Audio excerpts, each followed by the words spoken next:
नमस्कार दोस्तों, मेरा इस कोचिंग चैनल पर आपका स्वागत है। मेंस की आंसर राइटिंग सेशन जो हम लोग डेली करते हैं, आज हमने एक क्वेश्चन लिया है।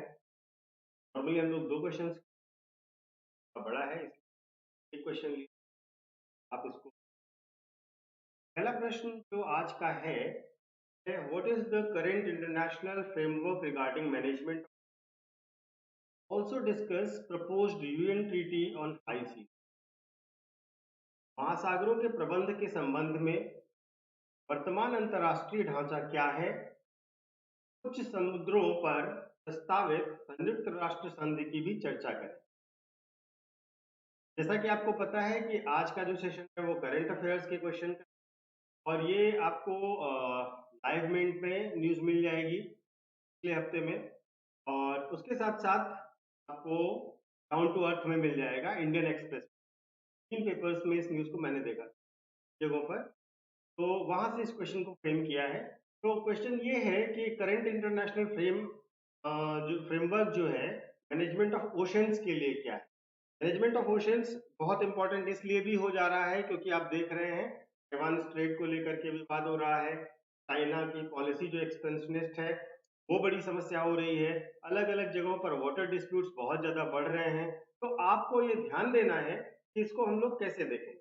ठीक है, तो आज हम लोग जो क्वेश्चन लेंगे उस क्वेश्चन में इसी वाटर के जो डिस्ट्रीब्यूशन है और जो अंतरराष्ट्रीय मैनेजमेंट स्ट्रक्चर है उसकी चर्चा करेंगे। इसके साथ साथ हम ये देखेंगे कि यूनाइटेड नेशंस ने जो प्रपोज करी है ट्रीटी ऑन हाई सीज वो क्या है।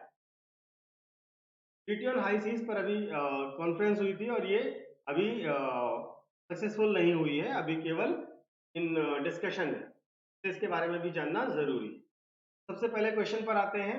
क्वेश्चन आपसे फ्रेमवर्क पूछ रहा है कि इस समय फ्रेमवर्क वर्तमान में इंटरनेशनल फ्रेमवर्क क्या है रिगार्डिंग मैनेजमेंट ऑफ ओशन। तो देखिए, यूनाइटेड नेशंस के हिसाब से जो मैनेजमेंट ऑफ ओशन है उसके लिए यूएनसीएलओएस एक संधि है, United Nations convention on the laws of sea, ये एक संधि है। और इसमें जो डिस्ट्रीब्यूशन ऑफ वाटर है वो बहुत डिटेल में दिया गया है। तो इसमें देखिए, the United Nations convention on the laws of sea lays down a comprehensive regime of law and order in the world's oceans and seas, establishing rules governing all users of the oceans and their resources. Ocean resources के बहुत बड़े source हैं, आप समझते हैं, इसलिए इसको जानना बहुत जरूरी है। ये कन्वेंशन जो है 1982 में साइन हुआ था 168 मेंबर्स के साथ। ठीक है, में आपको जो जानना है वो बहुत जरूरी बात क्या है, ये कन्वेंशन जो है आपका 1982 का है, में 168 मेंबर्स ने इसको साइन किया था उस समय। ठीक है, इस समय वर्तमान में इसके 168 मेंबर। अब आते हैं कि इस कन्वेंशन से क्या हुआ। इस कन्वेंशन से चार ट्रीटीज साइन हुई, चार ट्रीटीज को एक्सेप्टेंस मिली ग्लोबली। पहला था convention on the territorial sea and contiguous zone, दूसरा था convention on the continental shelf, तीसरा था convention on the high seas, और चौथा था convention on fishing and conservation of living resources of the high seas. तो ये चार जो कन्वेंशन और ट्रीटीज हुए इस यूएनसीएलओएस के अंतर्गत किए गए। इसके अंतर्गत जो इंटरनेशनल वाटर है, जो सी वाटर है, उसका डिस्ट्रीब्यूशन किया गया, ओशन वाटर का डिस्ट्रीब्यूशन किया गया। वो कैसे किया गया, देखिए, जब हम वाटर बाउंड्रीज की बात करते हैं तो हम चार वाटर बाउंड्रीज को लेते हैं। ठीक है, पहली जो वाटर बाउंड्री है उसको हम कहते हैं इंटरनेशनल वाटर, इंटरनल वाटर।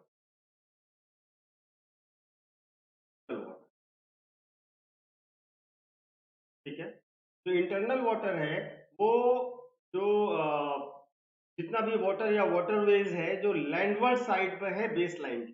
ठीक है, जो भी आपकी बेस लाइन है उस बेस लाइन के जो लैंडवर्ड साइड में है उसको हम कहते हैं इंटरनल वाटर। यहाँ पर समुद्र के जो भी नियम होंगे, जो भी रेगुलेशंस होंगे, जो भी यूज होगा वो सब कंसर्न कंट्री डिसाइड करेगी। ठीक है, इसको हम इंटरनल वाटर कहते हैं। ठीक, इसके बाद जो दूसरा आएगा वो है टेरिटोरियल वाटर। ठीक है, टेरिटोरियल वाटर जो है जितना भी आपका बेस लाइन है वहां से लेकर के 12 नॉटिकल माइल्स तक आएगा। ठीक है, 12 नॉटिकल माइल्स तक का जोन होता है ये, और 12 नॉटिकल माइल्स का मतलब on an average approximate 22 kilometre मान, इसको कहते हैं टेरिटोरियल वाटर। टेरिटोरियल वाटर होता है वहां पर जो कोस्टल स्टेट है वो किसी भी तरीके के लॉ, रेगुलेशन और यूज या रिसोर्स का यूज सब कुछ वो खुद डिसाइड करेगा, और इस पर ये उसका सॉवरन वाटर का एरिया होता है। ठीक है ना, यहाँ पर उसकी सॉवरेनिटी लाई करती है। तो ये होता है पहला डिवीजन टेरिटोरियल वाटर। दूसरा जो डिवीजन है वो कॉन्टिजियस जोन का है। कॉन्टिजियस जोन जो है वो आपकी नेक्स्ट 12 नॉटिकल माइल यानी कि 12 प्लस 12, नेक्स्ट 12 नॉटिकल माइल्स तक होती है। और इस कॉन्टिजियस जोन में स्टेट 4 एरिया में कानून बना सकते। ठीक है, 4 एरियाज। ठीक है, पहला है कस्टम्स, दूसरा है इमिग्रेशन। ठीक है, और कस्टम और इमिग्रेशन के साथ साथ टैक्सेशन और पॉल्यूशन, ये 4 चीजें, कस्टम्स, इरिगेशन और इसके साथ साथ पॉल्यूशन से रिलेटेड लॉ बना सकता है, प्लस टैक्सेशन से रिलेटेड लॉ बना सकता है। ठीक है, तो ये 4 एरियाज में कॉन्टिजियस जोन में स्टेट अपना कानून बना सकता है। कॉन्टिजियस जोन मैंने अभी आपको बताया 12 किलोमीटर आपका टेरिटोरियल वाटर हुआ, plus 12 kilometre, sorry 12 nautical mile आपका टेरिटोरियल वाटर हुआ, प्लस 12 नॉटिकल माइल ही आपका कॉन्टिजियस जोन हो जाएगा, यानी कि अप टू 24 नॉटिकल। ठीक है, कॉन्टिजियस जोन के बाद जो आपका आता है वो है exclusive economic zone, this one, that ये जो है जो जो आपकी कोस्ट लाइन है, बेस लाइन है, वहां से लेकर के 200 नॉटिकल माइल्स तक। ठीक है, ये आपका 200 नॉटिकल माइल्स तक होता है, और स्टेट यहां पर केवल नेचुरल रिसोर्सेज एक्सप्लॉइट कर सकता है। इसके लिए क्या है कि आप नेचुरल रिसोर्सेज यहां पर जो भी हैं उनको एक्सप्लॉइट कर सकते हैं। तो ये 4 क्लासिफिकेशन हुए जहां से आप अपने रिसोर्सेज को, लॉज को, रूल्स को, रेगुलेशंस को किस तरीके से लागू करेंगे, ये यूएनसीएलओ क्लियर करता है। ठीक है, पहला इंटरनल वाटर जैसा मैंने आपको बताया, उसके बाद टेरिटोरियल वाटर, फिर कॉन्टिजियस जोन और फिर ईईजेड। ठीक है, तो ये 4 क्लासिफिकेशन हो जाते हैं। इसके बाद इसके अंतर्गत 3 रेगुलेटिंग अथॉरिटीज बनी जो इन संधियों को लागू करवाएगी। पहली जो बॉडी थी वो international tribunal for the laws of sea था, दूसरा the commission on the limits of the continental shelf था, और तीसरा इंटरनेशनल सी बेड अथॉरिटी। ये 3 अथॉरिटीज इन सारी चीजों को लागू करवाने के लिए, इंप्लीमेंटेशन के लिए बनाई, इंप्लीमेंटेशन एंड डिस्प्यूट रिजोल्यूशन, जो भी डिस्प्यूट होंगे उनको हल करने के। ठीक है, तो ये 3 जो रेगुलेटिंग अथॉरिटीज हैं वो फाइनलाइज हुई इसके अंतर्गत, और ये भी वर्क कर। क्वेश्चन का जो दूसरा पार्ट था, what is the proposed UN treaty on high seas. High seas को लेकर के यूएन की प्रपोज्ड की क्या है। ठीक है, इस ट्रीटी को हम लोग एक सेकेंड नाम से भी जानेंगे, वो है पेरिस एग्रीमेंट। Paris agreement